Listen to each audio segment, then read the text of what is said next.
மானாமதுரையில் சித்ரா ஓட்டு கம்பெனி அப்படின்னு சொல்கிறாங்க. அதுக்கு கிழக்க இருக்கிற ஒரு கம்மா பகுதி இருக்குது. அந்த கம்மா எல்லாம் இப்போ எல்லாம் கருவேல மரம் முளைச்சி ஒரு காடு மாதிரி தான் கிடக்கு. அதுக்குள்ள ஒரு முனீஸ்வரர் கோயில் இருக்கிறதா நண்பர் ஒருத்தர் சொன்னார். அதை இன்னைக்கு எப்படியாவது பார்க்கணும் அப்படிங்கிறதுக்காக அப்படியே வந்துக்கிட்டு இருக்கிறேன். ஆனால் அந்த காடை பார்க்கவே பயமாக இருக்குது. மட்டும்தான் வந்துக்கிட்டு இருக்கிறேன். எந்த இடத்துல இருக்காருங்கிறது தெரியல. சரி, சாமி தானே, ஒரு தைரியமாக பார்க்க போயிட்டுருக்கிறேன். எந்த இடத்துல இருக்காரு, எங்கே காட்சி கொடுக்குறாருன்னு தெரில. இந்த பக்கம் கம்மாய் காஞ்சி போய் கிடக்கு. இந்த பக்கம் ஒரு ஒத்தையடி பாதை மாதிரி உள்ளே போயிட்டுருக்குது.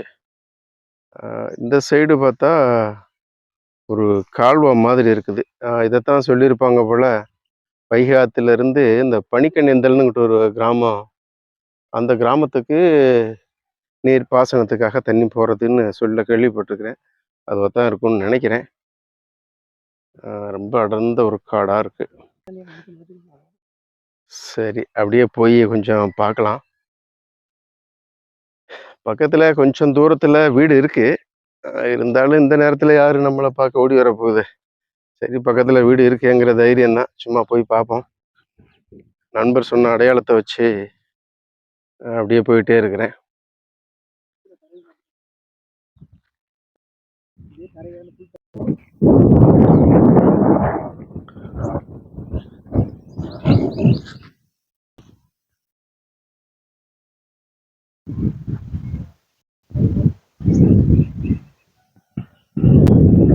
கருவக்காடு, கருவேலங்காட்டு பகுதியாக தான் இருக்குது. அந்த இடத்துல வீடு இருக்குது. ஆனால் சரி, வீடுலாம் பக்கத்தில் தானே இருக்கு அப்படின்னு ஒரு தைரியம். போய் பார்ப்போம். கொஞ்சம் உள்பகுதியில் வந்தாச்சு. எல்லாம் இது ஒரு கம்மா தான், நல்லா தெரியுது. கம்மா காஞ்சு போய் கிடக்கு, தண்ணி இல்லை. பக்கத்து வீட்டு எல்லாம் இருக்கக்கூடிய அந்த கோழி எல்லாம் மேய்ஞ்சிக்கிட்டு நிற்கிது. என்னடா இந்த பக்கம் போகிறேன்னு யாரும் சண்டைக்கு வந்துடுறாங்களோ என்னமோ தெரில. அது வேற பயமாக இருக்குது. ஏன்னா நம்ம இந்த ஏரியாவுக்கு புதுசு. இருந்தாலும் கோயில் பார்க்க போகிறோன்னு சொல்லிக்கலாம். அப்படியே வந்துகிட்டே இருக்கிறேன். குருவிகள், சிட்டுக்குருவிகள் கத்துது. இங்கே அந்த பக்கத்து வீட்டில் உள்ள கோழிகள் போல, அதுவும் மேய்ஞ்சிக்கிட்டு தெரியுது. இவ்வளோ தூரம் வந்தாச்சு, சாமியை காணோம்.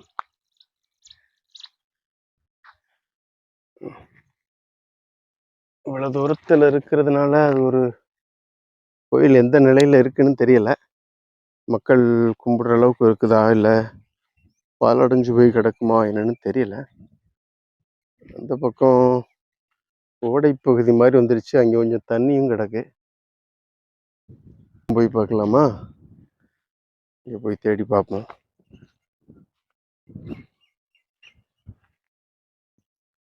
நம்மை வரவேற்கும் குருவிகள் கியாமியா கியாமியான்னு கத்துது. காணமே, எங்கே இருக்காரு? நமக்கு காட்சி தரலையா?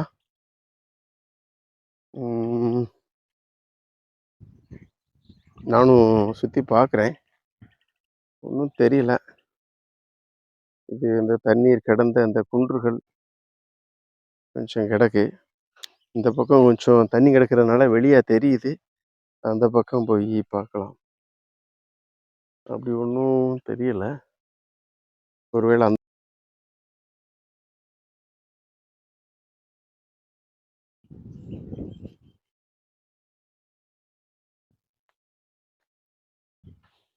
முட்கள் நிறைந்த பகுதி.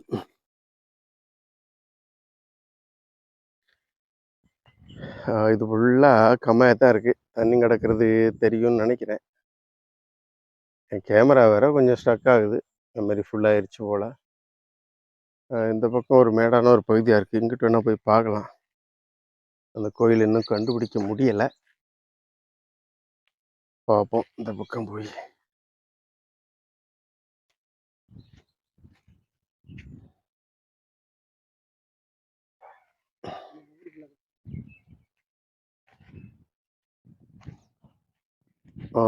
இங்கே தான் ஏதோ ஒரு மரம் இருக்குது. ஒருவேளை இதுதான் அந்த கோயிலா இருக்குமான்னு தெரியல.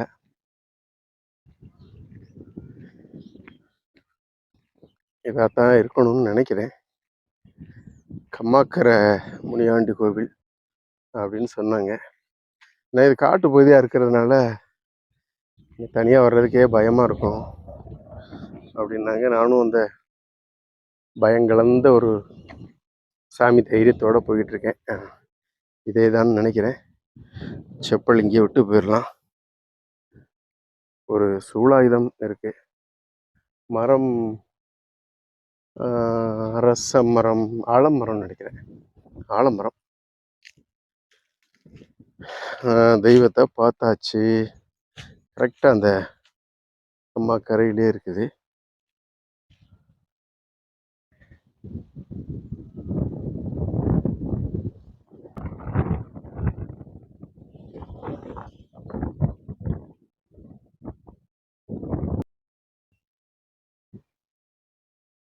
வலிக்கி விட்டுறக்கூடாது. முனியாண்டி ஐயா இறக்கமாக இருக்கு தர.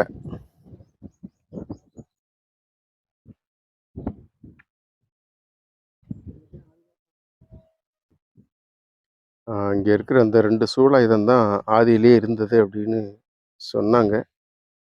இதுவாக தான் இருக்கும் போல். அதனை தொடர்ந்து கொஞ்சம் பெருசாக எடுத்து கட்டி வச்சிருக்கிறாங்க. அதில் ஒரு சக்தி வாய்ந்த தெய்வம் அப்படின்னு சொன்னாங்க. அதனால தான் இதை தேடி வந்திருக்கிறேன். வாழ்க்கையில் எல்லா வளங்களையும் நலங்களையும் கொடுக்கட்டும். எல்லா மக்களுக்குமாக வேண்டிக்கிறேன். இந்த கம்மாக்கரை முனியாண்டி ஐயாவோட அருள் கிடைக்கட்டும். ரொம்ப மகிழ்ச்சி. கோயிலை இன்னைக்கு பார்த்தாச்சு ஒரு வழியா. ஆரம்பத்தில் இப்போ கூட நம்ம வர்ற வழியில் ஒரு சில வீடுகள் அன்றைக்கில தெரிஞ்சதை பார்த்தோம்.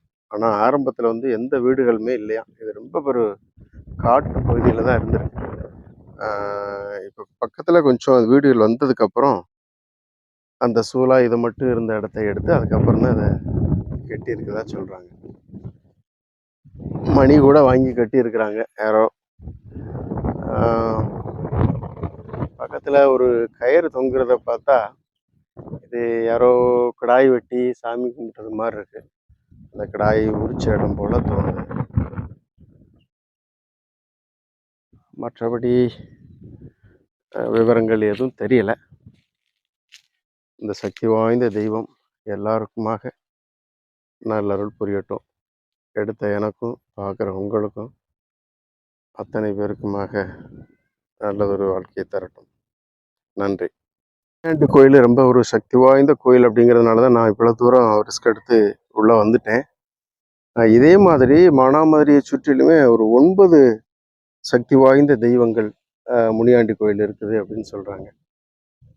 அதில் ஒவ்வொன்றுக்கும் ஒவ்வொரு விசேஷம் இருக்குது, ஒவ்வொன்றுக்கும் ஒரு சிறப்பு இருக்குது அப்படின்னு சொல்கிறாங்க. அந்த 9 தெய்வங்களையும் அடுத்த காணொலியில் பதிவு பண்ணலான்னு இருக்கிறேன். தொடர்ச்சியாக பாருங்கள். அந்த 9 தெய்வங்களையும் அடுத்த காணொலியில் காட்டலான்னு இருக்கேன். அது 9 எங்கே இருக்குதுன்னு தெரியல. நண்பர்கள்ட்ட கேட்டு விசாரித்து தான் போய் பார்க்கணும். அந்த 9 தெய்வங்களையும் பார்க்கறதுக்கு தயாராக இருங்க. மீண்டும் சந்திப்போம் அடுத்த காணொளியில். நன்றி.